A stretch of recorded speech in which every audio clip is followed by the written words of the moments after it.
Qu'est-ce que la spiritualité? Le héros des contes est-il spirituel?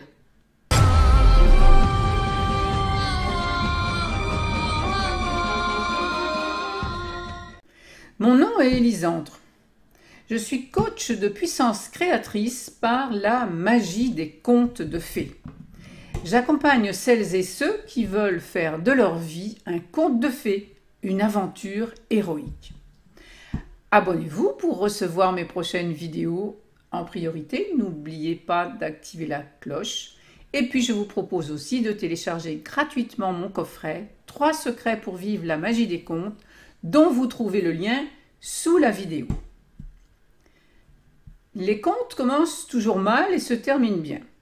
Pourquoi? Que fait donc le héros pour arriver à une fin heureuse?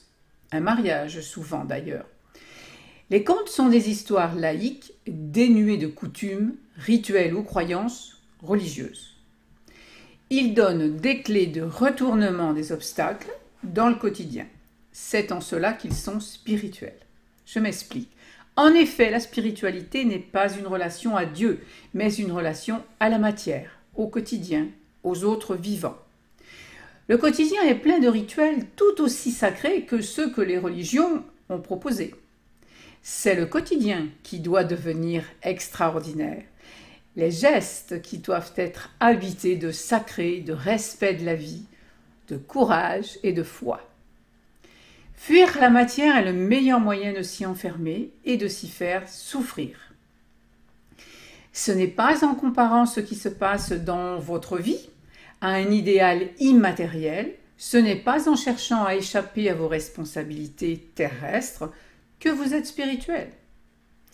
C'est même totalement l'inverse, puisque à ce moment-là, vous niez le fait que c'est l'esprit dont vous êtes une expression particulière et unique qui a créé la situation.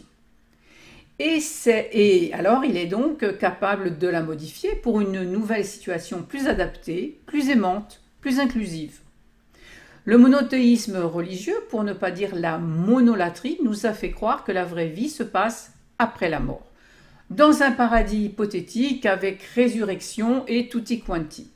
Paradis promis pour plus tard, en attendant d'expier vos péchés, de faire pénitence, d'en faire rédemption par la souffrance. Fake news. Cette idée saugrenue et perverse fait que de nombreuses personnes pratiquent alors une spiritualité déconnectée du quotidien, du réel. Elles souhaitent supprimer leur mental, leur ego, et finalement ne font que le renforcer de manière négative, pathologique.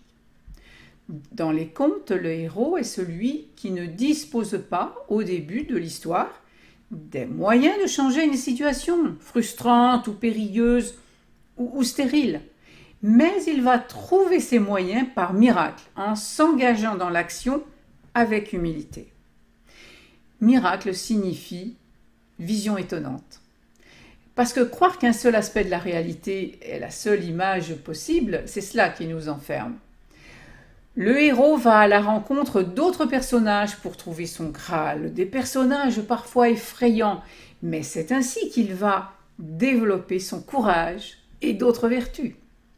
Ces personnages effrayants ne sont que des parts de lui-même, oubliées. Les réponses à ces questions, à sa quête, sont données au héros parce qu'il a constaté le problème et le prend en charge.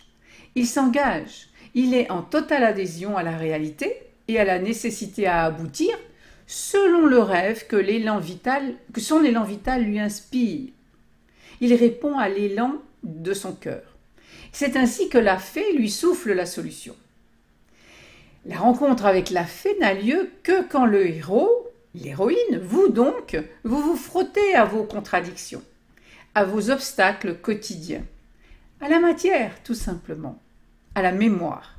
C'est le réel qui a raison et qui est religieux dans le sens où vous vous reliez à la solution. Pour résumer, les miracles se font dans la matière, dans le quotidien, c'est là que vous évoluez. Le héros est celui qui transforme un problème parce qu'il embrasse la réalité, parce qu'il l'accueille dans sa forme monstrueuse et engage sa participation pleine et entière. L'aventure héroïque des contes est une aventure spirituelle concrète.